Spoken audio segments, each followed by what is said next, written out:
and I give the floor to columnist Ahmet Hakan. Please go on.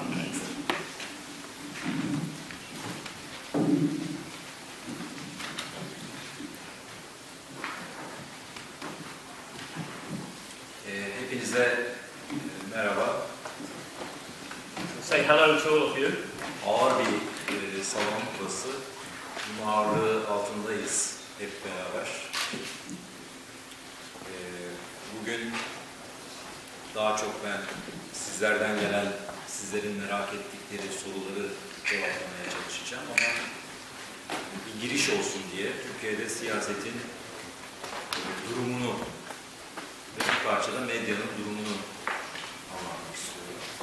Ondan sonra belki bu çizeceğim çerçeve üzerinden tartışabiliriz, sorularınızla üzerinde konuşabiliriz. We're here in a grand committee room. Today I'd like to receive your questions and answer them, and have this evening in this way, and also to talk about the current situation of the media in Turkey and have questions around that. AK Parti Türkiye'de iktidara 2002 yılında geldi. İktidara geldiğinde şunları yapmayı vaat etti. Yani planı ve programı şunlardı. Muhafazakar, İslamcı, dindar insanların özgürce yaşamalarını sağlamak, yine o insanların demokratik hayata katılımlarını temin etmek, o insanların sorunlarını çözmek, yine ülkeyi yönetme hakkını elde etmek. Hedeflediği şeyler aşağı yukarı bunlardı AK Parti iktidara geldi. When the AKP came to power in 2002, they promised to ensure that the conservative, pious Muslim constituency would be represented, would be enabled to participate in society to gain its rights and freedoms. This was the promise they made when they came to power. Aradan geçen süre içinde AK Parti'nin geldiği yer şurasıdır. Artık AK Parti diye bir o 2002'de kurulan partiden söz edemeyiz. Bir hareket, bir dava, bir amaç, toplumsal bir amaç ortadan kalkmış durumda. İslamcılık adı verilen gizli bir ajandanın hayata geçirilmesi de değil aslında olup bitenler. We can no longer talk of a party with a cause that came to power with this promise. It's no longer that, and it's not a question of a secret Islamist agenda. AK Parti artık bir tek adam partisi haline gelmiştir. Ki bunu da kendileri de inkar etmiyorlar, açıkça söylüyorlar, itiraf ediyorlar. The AKP has now become a party of one man, and the AKP itself does not conceal this fact, it admits this. Dindarların, muhafazakar insanların sorunlarını gidermek, sorunlarını çözmek, dindar insanların yönetme hakkını elde etmesini sağlamak, yine dindar insanların demokratik olarak hayata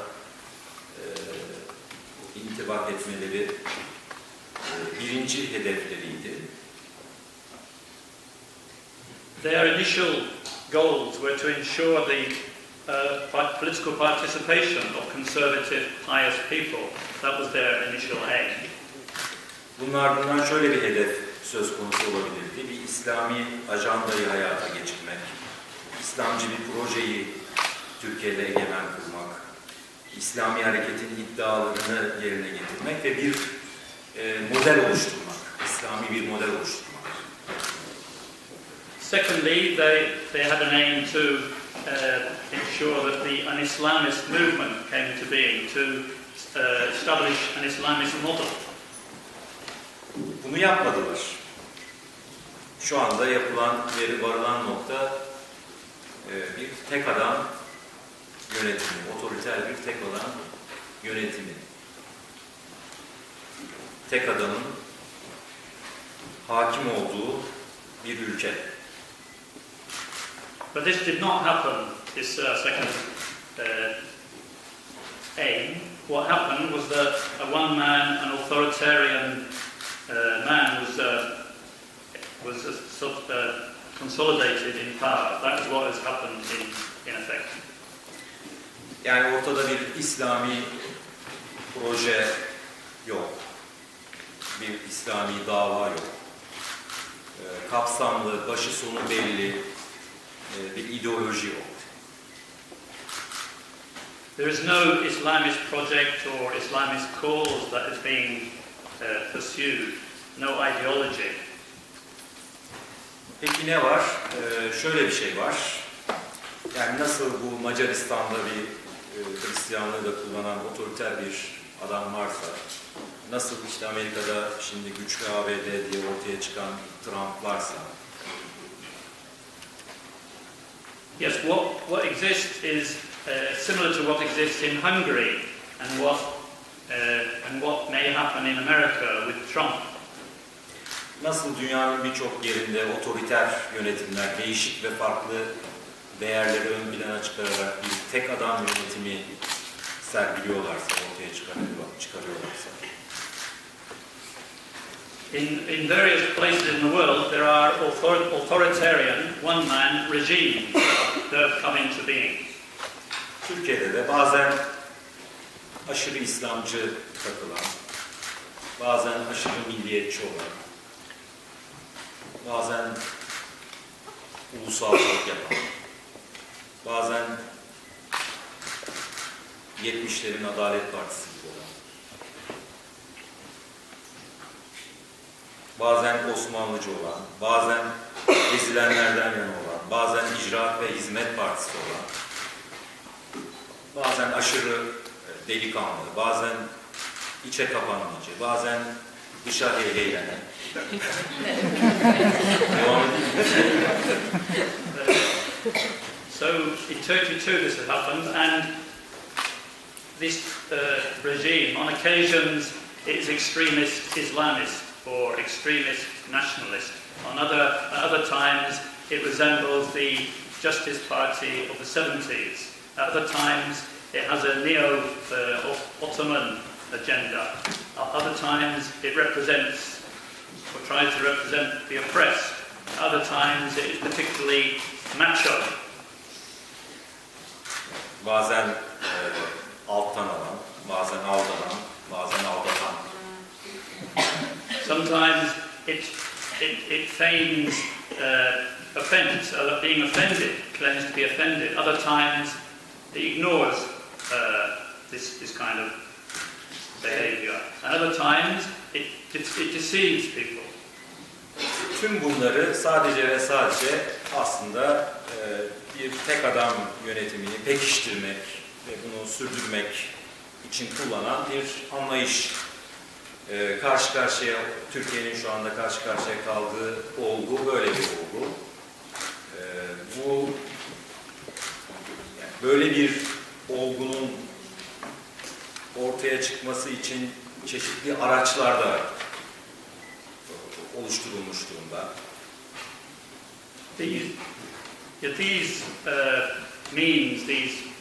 These are all facets of promoting and consolidating the authoritarian rule of the one man. Mesela aydınlar büyük ölçüde, yani İslamcı aydınlardan bahsetmek gerekirse hemen hemen hepsi iktidara organik bir şekilde eklemlenmiş durumda. When it comes to intellectuals, that is Islamist intellectuals, they have almost all been incorporated into the ruling party's regime. Üniversitelerin sesi büyük ölçüde kesilmiş durumda. Gazeteler büyük ölçüde iktidarın ya doğrudan ya dolaylı kontrolü altında. Televizyonlar da öyle. Newspapers and TVs have been directly or indirectly taken under the control of the government. The opposition from the universities has been silenced. Yani böyle bir tabloyla karşı karşıyayız. Ben 2002'den bugüne çok kısa bir şekilde gelinen noktayı izah ettim. Detayları, ayrıntıları, sizin merak ettiğiniz sorulara cevap vererek daha da açmak isterim. Şimdi bu kadar söyleyeceğim. This is the picture that emerges since 2002, and I wanted to present this to you and then await your questions, and we'll further develop the subject. Okay, then we can launch the debate. Could I see those who would like to ask any questions, please?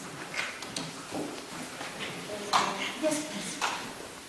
First of all, welcome. I wanted to ask you, your opening conversation, everything was about Erdogan being the one man, one party. Don't you think the opposition has any guilt in this part, because there haven't been a proper opposition since our party came to power? That is my question.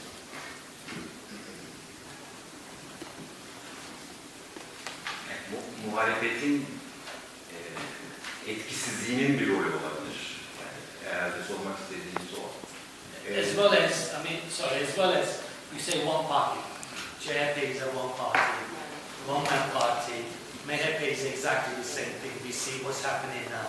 They cannot even they cannot even organize a party gathering together to select another party. This is the same. This has been going on since the times that we know in Turkey. It's always been a one man. But I mean, during the elections, the AK Party has gone through so many elections, and they won it. So there must be something in it. Maybe what I'm trying to say is maybe the opposition in Turkey is weak. Haklısınız. You're right.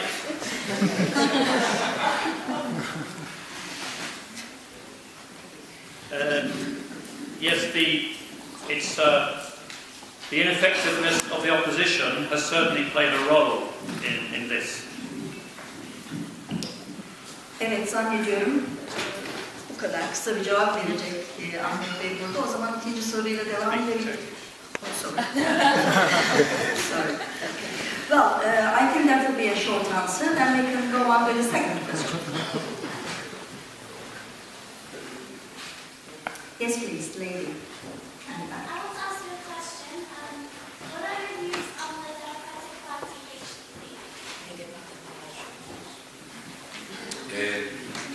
HDP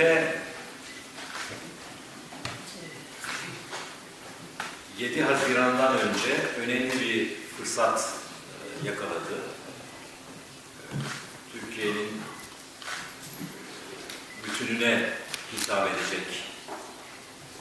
eden bir performans, bir gayret, bir çaba sergiledi. Fakat 7 Haziran'dan sonra PKK'nın şiddeti başlatması ve tırmandırması. Bunda tabii ki hükümetin de sorumluluğu var. Bunun karşısında HDP'nin %14 oy almış bir parti olarak direnç sergilemesi gerekiyordu. Bunu yapamadı. Dolayısıyla şu anda çok fazla Türkiye'de siyaset alanında söyleyecek bir sözü, vaat edecek bir umudu pek kalmamış gibi gözüküyor. Prior to the 7th of June, the HDP had a significant opportunity to address the whole of Turkey. But after the 7th of June, when the PKK launched its violence and stepped up this violence, which the government also played a role in, and while the HDP needed to resist, to oppose this violence. The fact it didn't do so has left it with very little that it can say.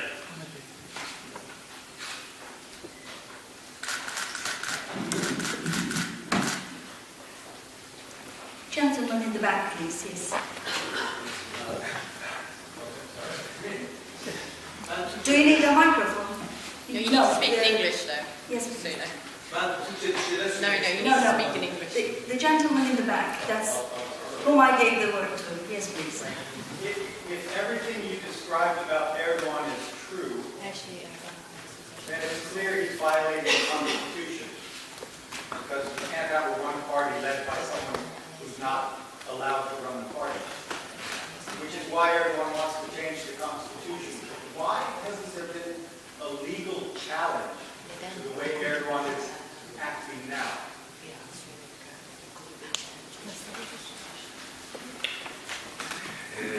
Türkiye'de hukuk sistemi çok güçlü değil. Yani bağımsız bir yargı geleneği tam ve oturmuş değil. Böylesi bir yani anayasa çizgisi dışına çıkıldığında bu makam anayasa dışı bir çizgiye çıktığında nasıl bir tutum alınacağına dair herhangi bir gelenek yok. Tek gelenek var, o da askeri darbe. Bunu da istemiyoruz öyle olmasını. Dolayısıyla böyle kocaman bir boşluk var. Yani bunun iki nedeni var. Bir tanesi oturmuş bir bağımsız ve tarafsız bir yargı geleneğinin olmaması. İkincisi de böylesi bir ihlal karşısında nasıl bir yaptırım uygulanacağının belirsiz olması. The fact that in Turkey there is no, the legal system is not strong. There is no strong tradition of independence. The only tradition in Turkey when the boundaries of legality are exceeded, the only tradition is of military intervention, of military coups. So the lack of this strong tradition of an independent legal system means there's a great void, and there's no clear idea of what sanction could be introduced. Yes, please, gentleman on my left. I'll stand up so people may hear. I think what worries many of us here in this country who watch Turkey, what's going on, is the lack of proposal coming from Turkish academics as to what they intend to do about the present system. I mean, there's a tendency to think amongst Turks that it is something Turkish. It is something quite common. That I used to set an essay to my students from time to time. The greatest enemy, greatest threat to democracy comes from the people. And this, in a sense, is what's happening in Turkey. That there is one party which gets the vote out and it is dominating the rest. Now, there are ways and means of stopping what we call, in political science, the tyranny of the majority. But I don't see any writing in Turkey addressing this major problem. There are many complaints about Erdogan and what he's doing, but there's no positive thinking that I can see about changing the system. Now, the French system actually is a partial, similar to the Turkish system, from which the Turkish system originated. And there are ways in which the presidential system in France, which can be slightly different from that in Turkey, but it's something of a model which might be followed by Turkish academics in thinking of how to change the system. But there seems to be no thinking about this, and this is rather worrying. Is there anything going on in the universities and among the collections to try to sort out this problem and come forward with positive proposals based perhaps on the French model or other models that to prevent Erdogan going on and just setting up a single party, as it were, constitution devised only by him? because the constitutions are extremely difficult to set up. I mean, we never know how to set up a constitution. You've got to get a constitution away from the political interests of particular groups. Now, this is extremely important, extremely difficult to do. So I'd like to know what thinking is going on.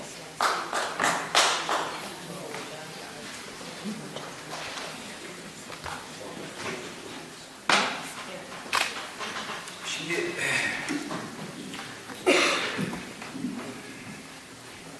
Türkiye'de yeni bir sisteme muhakkak ihtiyaç var.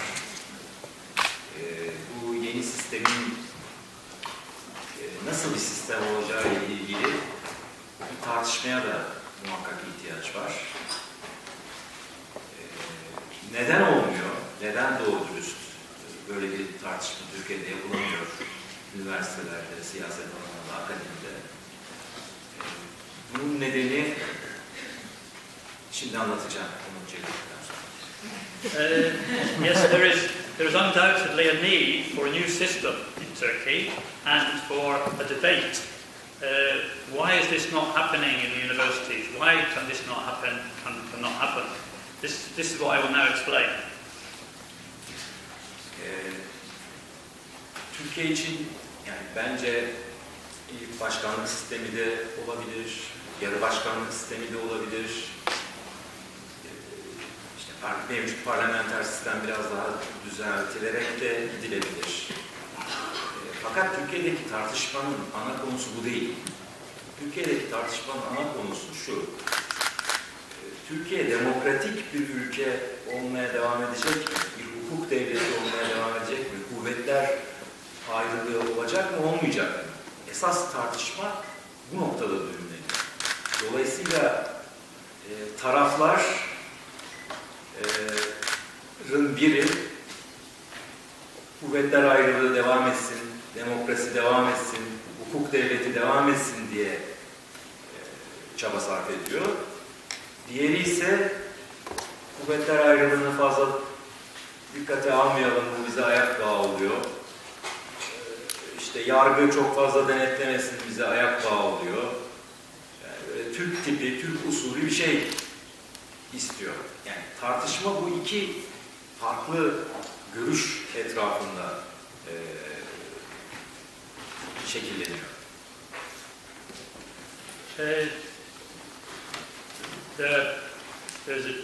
In Turkey, there could be, it's possible, an executive presidential system or a reformed parliamentary system.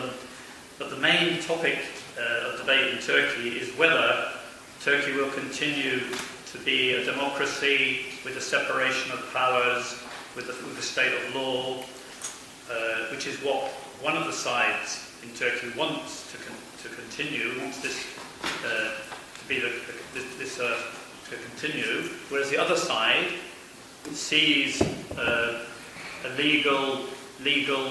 independence of the judiciary as an obstacle. It would rather have a Turkish-type system where these obstacles to its power were limited, allowing them to carry on to do whatever they want. Bu nedenle Türkiye'de bir tartışma yok, bir çekişme var. Yani Türkiye'de bir yeni sistem arayışı yok, bir kavga var. So in Turkey, rather than there being a debate or a search for a new system, there's a constant fight, an argument, quarrel, and a struggle for power.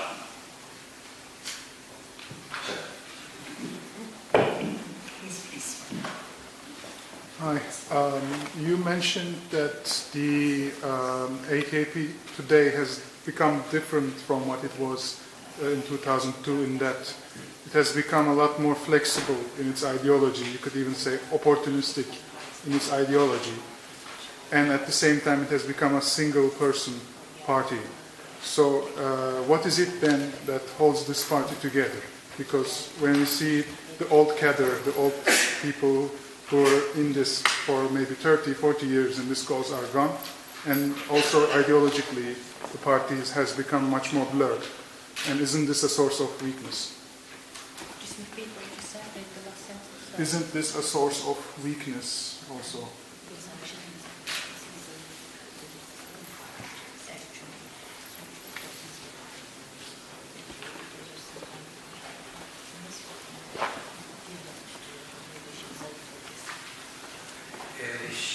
Şimdi ideolojisi evet, ideolojisi zayıflamış durumda bir tek adam partisi haline dönüşmüş durumda. Bunu nasıl, yani insanları bu öylesi bir yapıda nasıl tutabiliyor, bir arada tutabiliyor? Burada değişik faktörler rol oynuyor olabilir. Bir tanesi insanlara makamlar veriliyor, imkanlar veriliyor. İdeolojinin yerini artık makamlar, mevkiler, imkanlar yavaş yavaş alıyor. Böyle bir şey var yani çok kuvvetli bu bağ. Ve güçlüyken asla kopmayacak, sarsılmayacak türde bir bağ. Bu kadar söyleyebilirim. Yes, the ideology is weak, and the AKP has turned into a one-man party, but there are various factors that hold the party together.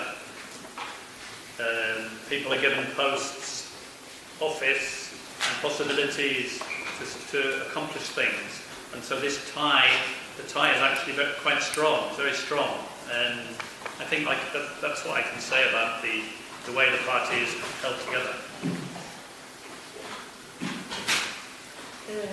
Buyurun. Yes, please. Öncelikle sizi bugün aramızda görmekte çok mutluyuz. Size de sert demokrasi sürecine teşekkür ederim. İş politikadaki tek adam politikası çok bir izah ettiniz. Ancak dış politikada... Sorry to interrupt you, but can you go on in English? Is it possible? We thank you very much seeing you on us, and also we thank the Center of Turkey Studies. You explained very well one man's politics indoors.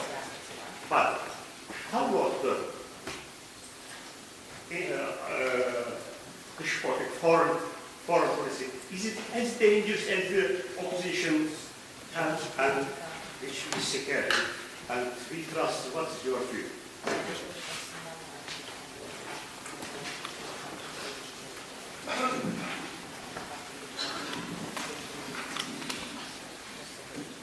Dış politikada manzara zaten ortada. Yani.